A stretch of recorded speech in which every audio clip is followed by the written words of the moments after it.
again, your menopause guru, helping you to manage your menopause your way. Now lately, I've been shocking you with facts that, if you're like most women, you had all wrong. And today, I'm going to present things, well, a little differently. I thought it would be fun to talk about your body's love-hate relationship with estrogen. Once again, this is not in the book or the notes. What I'm doing is just presenting some important information to you from a different angle. So, I've taught you about the estrogen window of opportunity, and I gave you one tutorial on how it affects your symptoms of menopause and another on how it affects the diseases related to menopause. And today, we're going to discuss it in terms of which parts of your body love estrogen and which parts hate estrogen. My goal with all these tutorials is for you to be able to use the information in a way that best suits you. We're all different and we all have different priorities, so I like to present the material every which way to meet everyone's needs. What you do with the information is entirely up to you. If you're wondering about the beneficial or harmful effects of estrogen on various parts of your body, this is the video for you. So I'll just start from the top of your head and work my way all the way down your body so that we cover all the different parts, okay? I have a scorecard here.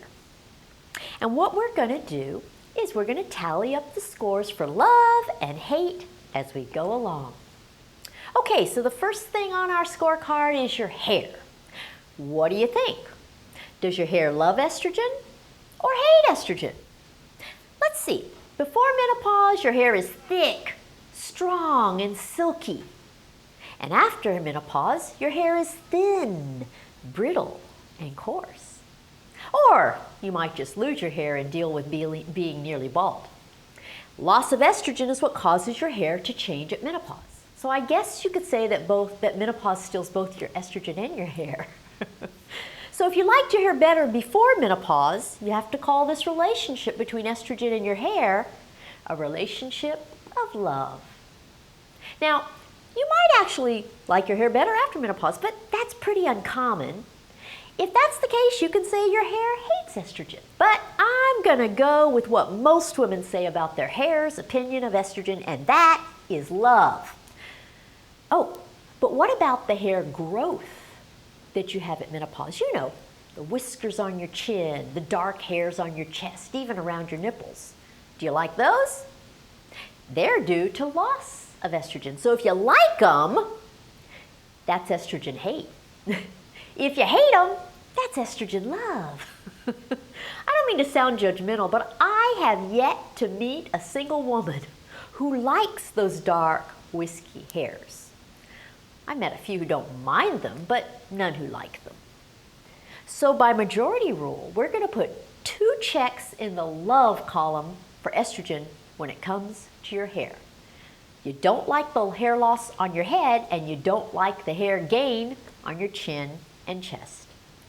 So, since plucking estrogen out of your body at menopause causes both of those, we have to say our hair loves estrogen. So here's our scorecard. Okay, just below your hair is your brain. Your brain has 2 different relationships with estrogen. It has a short-term relationship and it has a long-term relationship.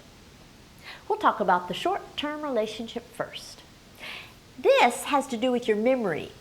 So how is your memory with estrogen? And how is your memory without estrogen? If you're like most women, you were quick and snappy and able to remember everything when you were with estrogen. But when estrogen disappeared at menopause, you couldn't remember anything. So if you liked being quick-witted, it's a relationship of love. But if you like having what I call menofog, where your brain is fuzzy and you can't think straight, then it's a relationship of hate. Most female brains are very in love with estrogen, and without it, they're lost. Now, what about the long-term relationship between your brain and estrogen? This refers to your risk for Alzheimer's disease.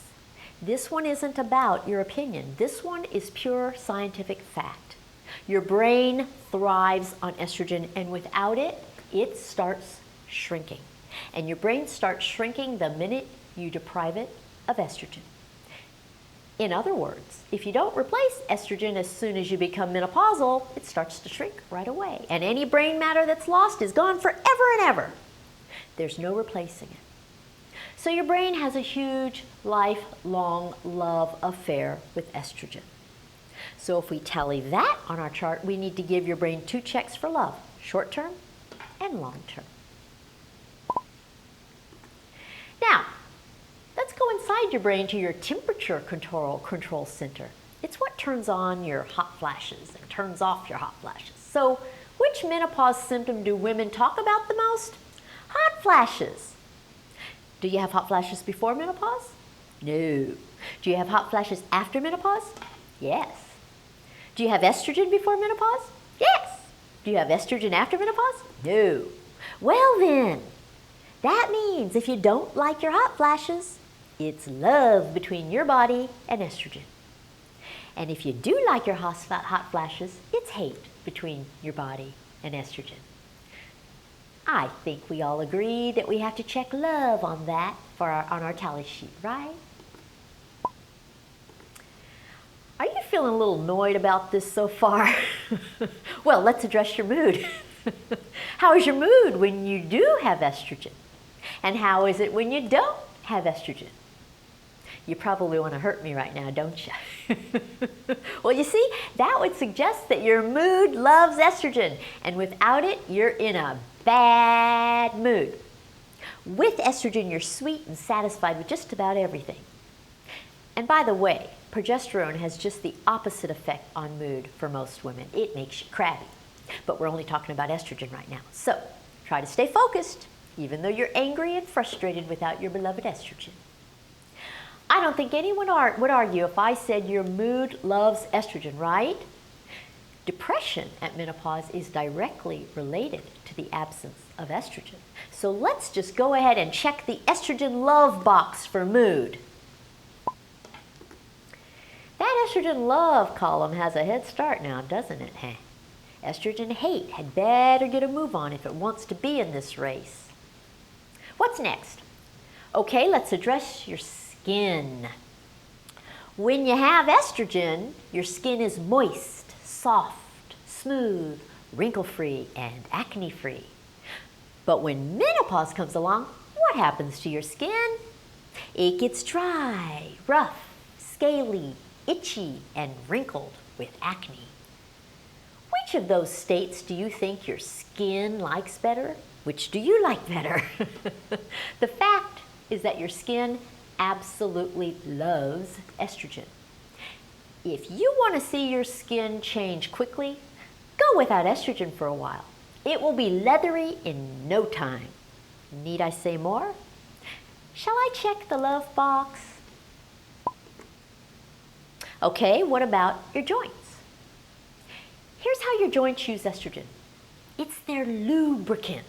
With it, they glide smoothly and easily. Without it, they're stiff and achy. To your joints, estrogen is one big oil can of the stuff that makes them work effortlessly. So your joints definitely love estrogen.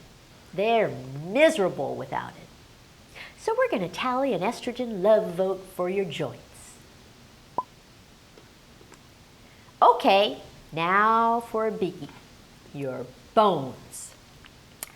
Just to clarify, we make a distinction between your joints, which is where two different bones come together and pertains to the space between the two, and your bones, which are the actual bones themselves. So now we're talking about osteoporosis. That's one of the biggest things you have to worry about when it comes to menopause. And osteoporosis refers to how much bone you have. So at menopause, you lose estrogen, and that makes you lose bone. And bone loss is caused osteoporosis. So do you think your bones are happy about that? Of course not. They hate it. And that means your bones absolutely love estrogen.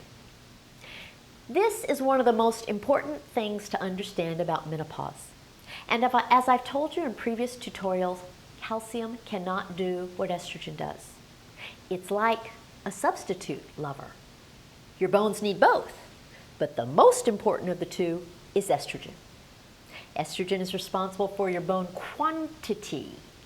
Calcium is responsible for your bone quality. It doesn't really matter how good your bone is if you don't have enough of it in the first place. So we have to put a check in the love column for your bones. Let's see. What about your metabolism? That's primarily your thyroid gland. We're talking about how fast your metabolism is. Before menopause, your metabolism is fast. You can eat anything you want. But menopause slows your metabolism so that you gain weight. And most of it's right smack dab in your abdomen, ruining your waistline.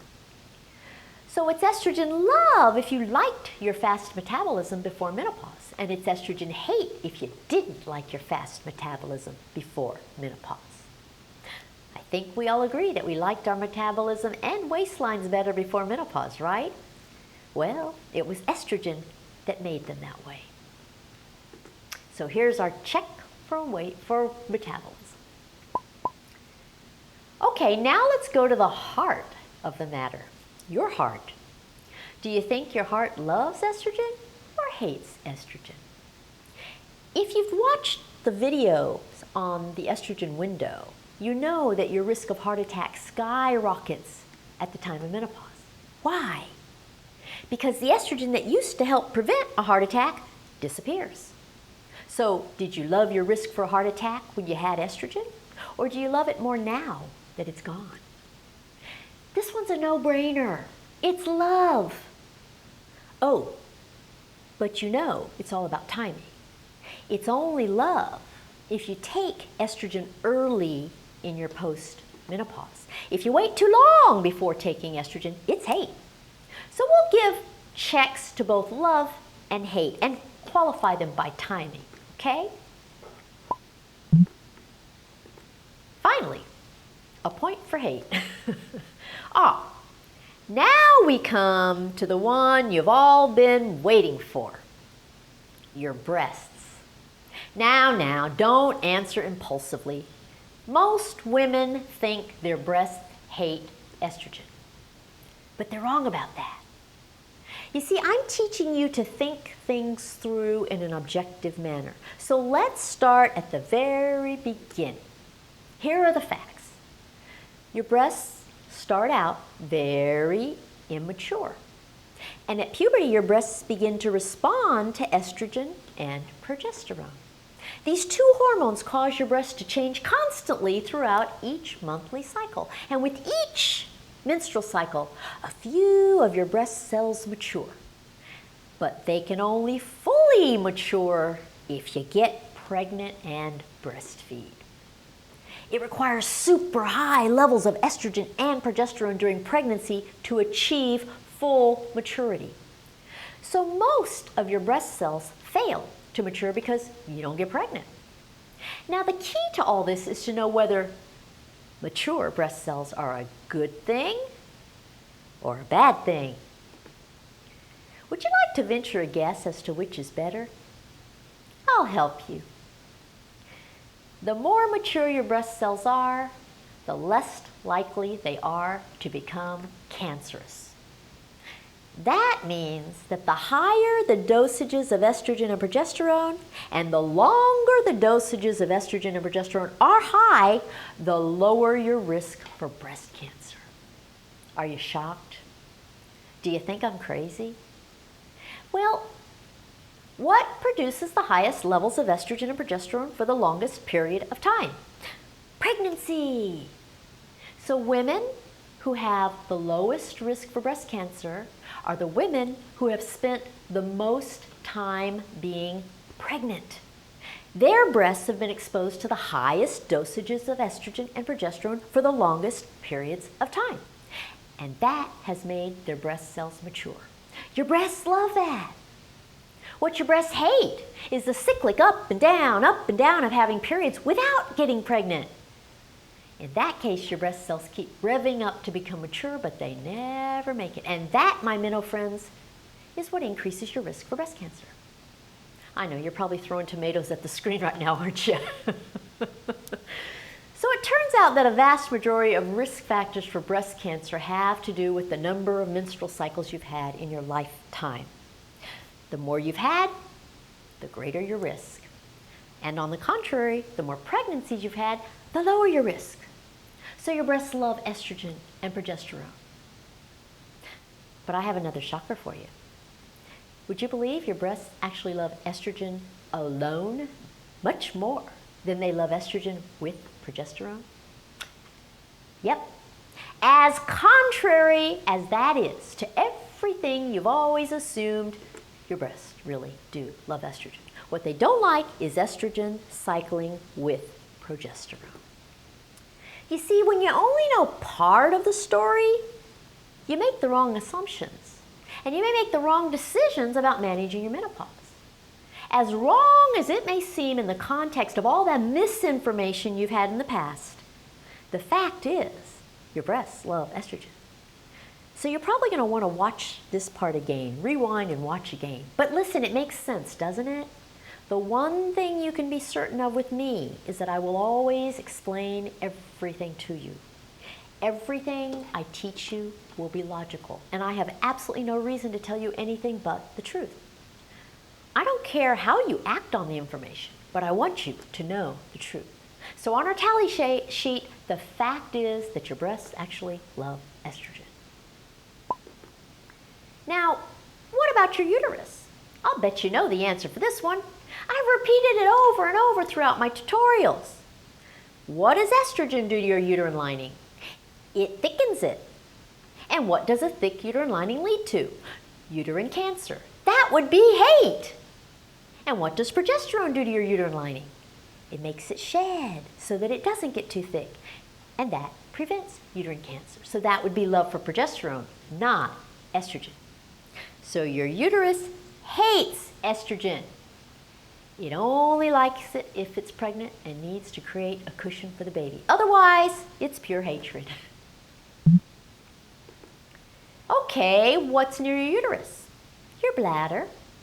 So how does your bladder feel about estrogen? You're probably thinking, what does my bladder care about estrogen? Well, believe it or not, estrogen has a lot to do with how your bladder functions. Think about it. Before menopause, it's really easy to hold it when you have to urinate.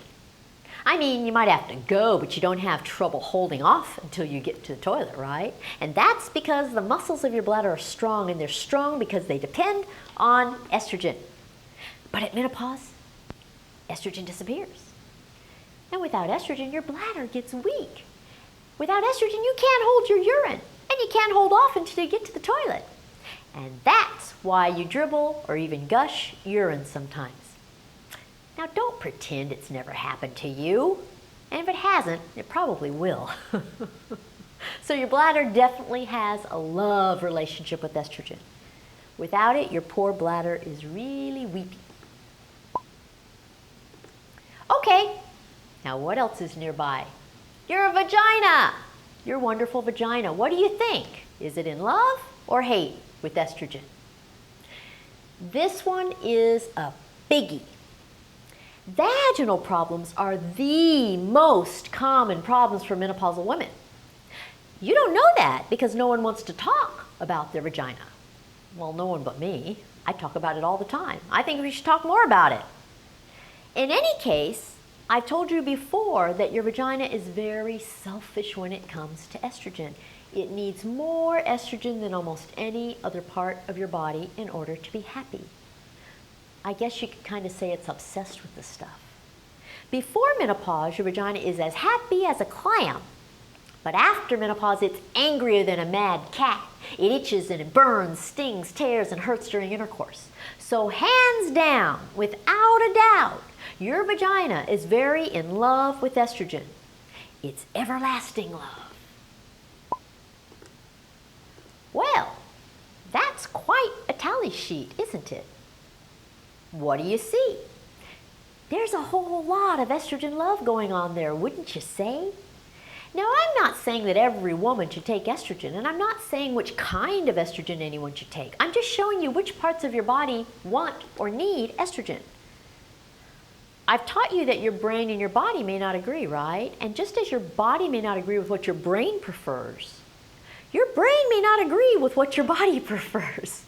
So as usual, I'm just giving you the facts, and how you use them to manage your menopause your way is entirely up to you. Are you a little surprised at the final tally? It was 14.5 points for estrogen love and 1.5 points for estrogen hate. Maybe some of the things you thought you knew about estrogen are just plain untrue. Feel free to ask questions about all this in the comments section of this video. I hope you found the tally sheet technique useful, and I'll leave you with that for now. Until next week, follow me on Facebook, Twitter, and with Instagram, and I'll see you then. Bye.